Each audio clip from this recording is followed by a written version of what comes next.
Hey, my name is Heather Lanier. I have a story to tell, and it is to me the most traumatic thing that's ever happened to me. Some of the things I say can't be proven, but some of the things that did happen can be. First of all, I am a convicted felon. I have done prison time twice. I've done a total of almost 10 years. Um, I'm a drug addict because I know I'm going to get judged because I've been to prison. Um, Between August and October of 2019, I was at a manual facility, which is a small prison camp in Swainsboro, Georgia. We have to wear state issued Crocs, and there's no traction on them. And rainwater was coming underneath the door that I didn't see, and I slipped and I fell super hard on my back. Medical came, and I went to medical. Um, and I said I was okay because I thought I was. I said I would just be sore the next day. We're going to fast forward to December. At the facility I was at, there's no thermostat on the air conditioner unit. So it's like 65 degrees in there. So the warden at times will cut the air off, but when she does, it gets really swampy. It's 44 women living in an open dorm with showers in the back. It gets really hot. So everybody, there was quite a few people getting sick, and I was one. I was coughing so hard. And some of this, what I'm about to say, is kind of embarrassing, but it's true. I couldn't get any sanitary napkins to put in my panties because they wouldn't give me any. I got all I could get, and I couldn't get any more. So every time I was having these deep coughs because I was so sick, I was peeing in my pants. I couldn't help it. I'm 52, and it just happened. It was humiliating. I was going to medical twice a day to do breathing treatments. And when I was up there, before I went to medical, I coughed really hard and I said, oh, I pulled my back. I just thought I pulled a muscle, not thinking about the fall. So I went to medical to do a breathing treatment. Sergeant Durden at Emmanuel Prison was in there, and I said, ma'am, is it possible you can put me in lockdown because I can't get any sanitary napkins and I'm peeing on myself. Can you put me somewhere because I'm so sick and coughing so hard? She said, no, you're going back in your dorm. I said, no, I'm not, because it was humiliating. So they put me in lockdown with a DR, disciplinary report, of failure to follow. They put me in a cell, as sick as I was, with a little girl named Katie Callahan. She's a witness to what was going on with me with this incident. But it all leads to the main incident. So I had to wrap up my towel, put it in between my legs like a diaper because I was so sick. Every time I coughed, I peed. I mean, it was just how it was. I've had 4 babies. It's just how it is. The next morning I went to medical and they decided to take me to the emergency room. Now my back was hurting some, my hip, my side, my hip, my back. And when I went to the emergency room, they were like, well, you probably got pneumonia. The flu. And I said, no, this ain't the flu. I had bacterial pneumonia in both lungs. And I was in the hospital 5 days. Now I know I'm a prisoner, but they kept me belly chained around my waist. My arms were hooked to the belly chain and I was shackled. Every time I went to the bathroom, I had to do that. And I know I'm a prisoner, but still, it's hard. While I was in there, I told the doctor that my hip hurt. And, it's like, I think it's sciatica. I just don't know. I said, but my arm feels weird too. She gave me tramadol and gabapentin. I stayed in there 5 days. I was wheeled out of the hospital. I got into the prison van on New Year's Eve. I walked back into the prison, but my leg was hurting. Um, and they put me back in lockdown. I woke up New Year's Day and in my right leg, I had electrical shock waves going through it. And it was very painful and it was very scary. And I was screaming for help and nobody would help me. They tell me to shut up.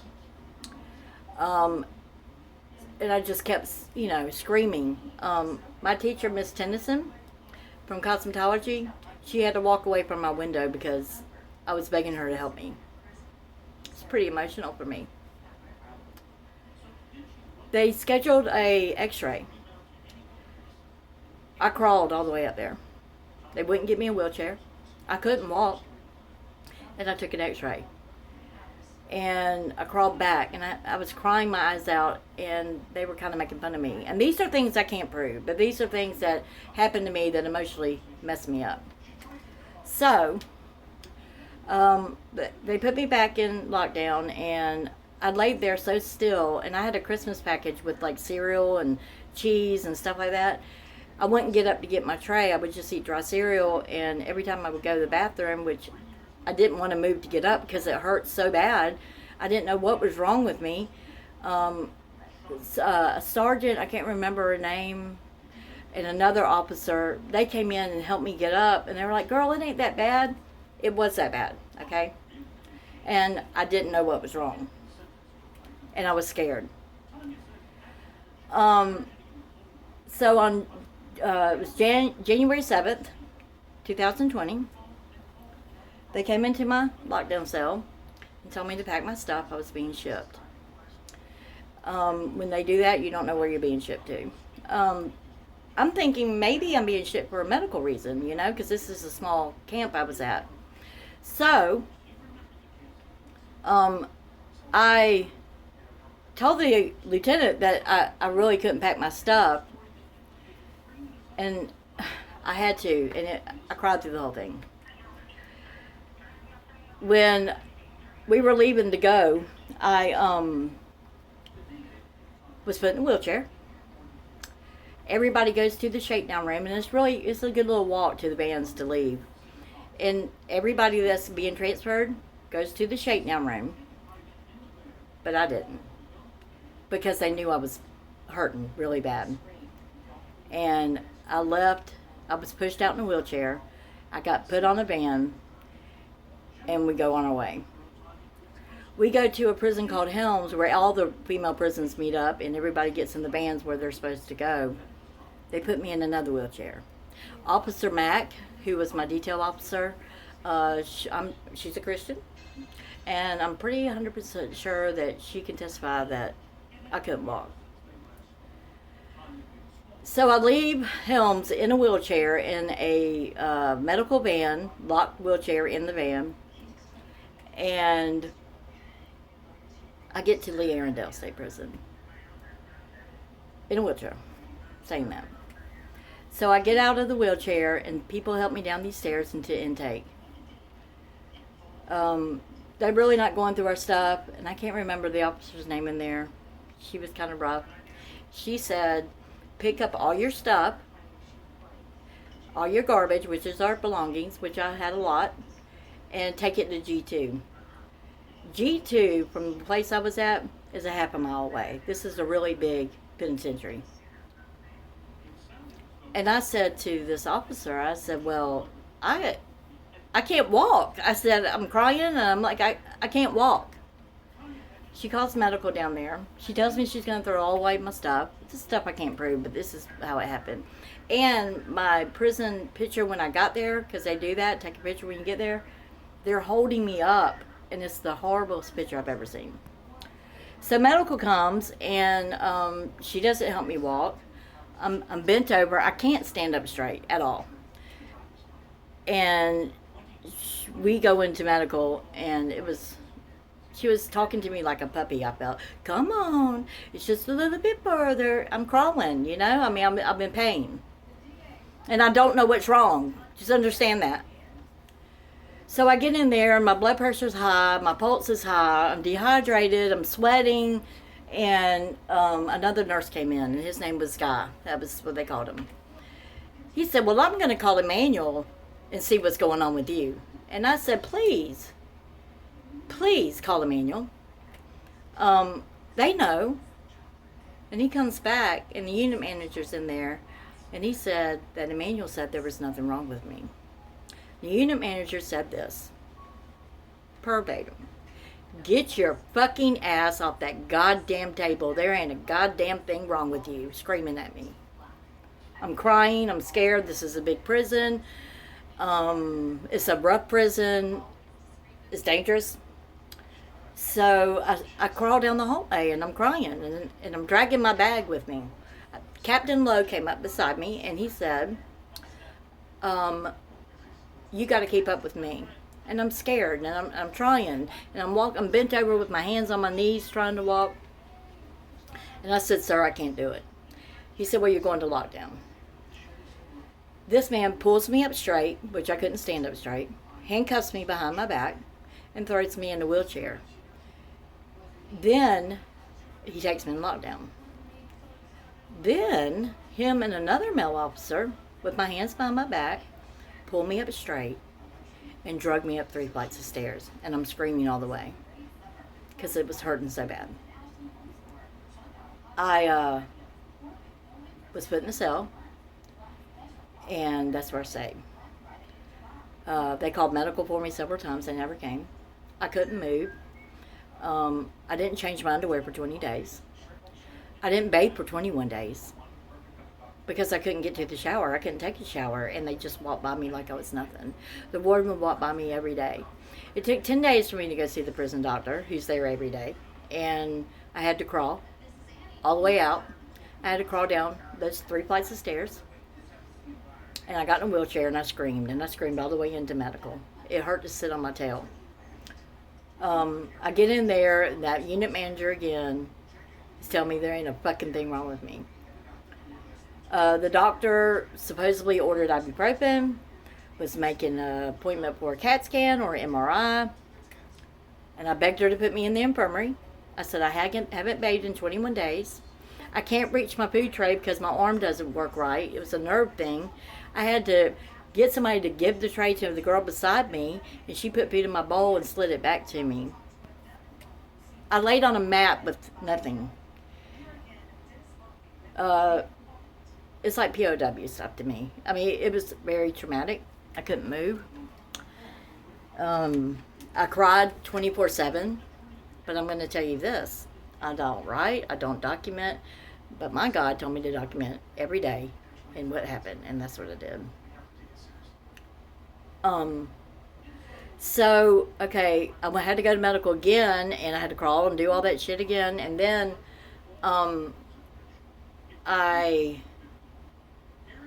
they came and got me for my CAT scan. And I'm thinking I have sciatica. A CERT team officer, Sergeant Smith, came by, Sergeant Iverster, he said he'd testify for me. Miss Tennyson, my cosmetology teacher, said she would. So I go out for this CAT scan, and when I get to Habersham Hospital, I asked the lady, because I think it's sciatic, and I said, well, does a CAT scan show sciatic nerve? She said, not really. And I was panicked, and I was like, they're going to think I'm lying, because that was the whole thing. They thought I was lying. My L4 vertebrae was laying in my spinal canal. I immediately went into the infirmary.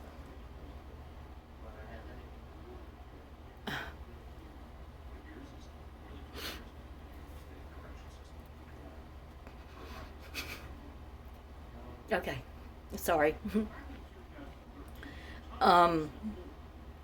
And just received ibuprofen and 300 milligrams gabapentin. And I know I'm in prison, but human beings don't have to suffer like that. I laid in there 6 weeks like that, with my vertebrae laying in my spinal canal, in so much pain, you know. When I did go into the infirmary after my CAT scan, which the radiologist came and told me my results before she told the prison doctor or anybody, because she was shocked. When I went into the infirmary and into my room, Warden Tatum and Warden Yearwood came in and talk to me, because I really know that they messed up. They walked by me every day, did nothing. Medical walked by me every day, did nothing. I got mental health meds. I didn't really get any pain meds when I was upstairs. I went and saw my surgeon, and when I went to go see him, I had to sit on my knees and my elbows in the van because I couldn't sit down. And I rode like that all the way up there. And his name was, what was his name? I can't remember. It was at Atlanta Medical Center. And I sat on the table on my knees and elbows. And he said he's never seen such a situation. And he couldn't believe I wasn't paralyzed. So he sets a date for my surgery. I go back to the infirmary because it's like a little hospital. And one night my legs locked up. I mean, they would lock up and I couldn't move, and I'd be paralyzed and it would hurt. And I went to the emergency room. And then I was in the hospital 2 weeks. And I had spinal fusion done.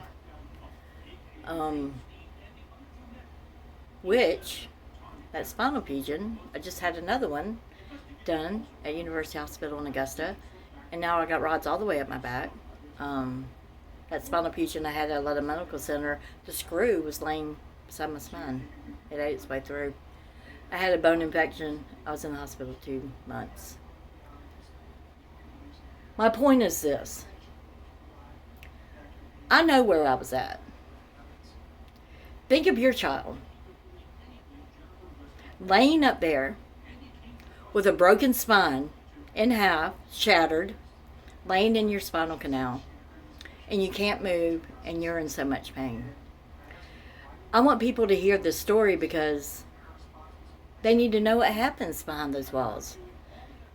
I didn't walk for almost 3 months. I couldn't. It was the most horrific thing I've ever been through in my life. And it isn't that I want these people to pay, but I do want them to pay. They need to be held accountable. You can't treat another human being like that. Do I want cash out of it? Sure do. I went through a lot of mental anguish. And I just want your views on this and tell me what you think. Again, my name is Heather Lanier. And thank you for listening.